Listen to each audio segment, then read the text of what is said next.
అమ్మా, నీ దీవెనే నన్ను బతికించిందమ్మా. ఈ వయసులో తల్లిదండ్రులకు అండగా ఉండకుండా వెళ్ళిపోతున్నందుకు మమ్మల్ని క్షమించమ్మా. పుట్టగానే ఒక అమ్మను పోగొట్టుకున్నాను. ఇప్పుడు నీకు దూరం అవుతున్నాను. అందరిలా అమ్మతో కలిసి ఉండే అదృష్టం నాకు లేదనుకుంటాను. నీ కాస్త ఆసరాగా ఉంటుందని ఈ ఆస్తిపాస్తులన్నీ నీ పేరున రాసి సంతకం పెట్టాను.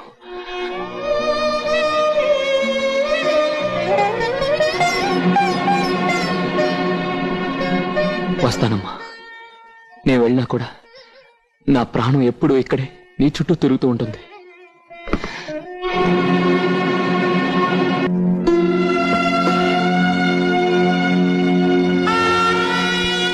అమ్మా,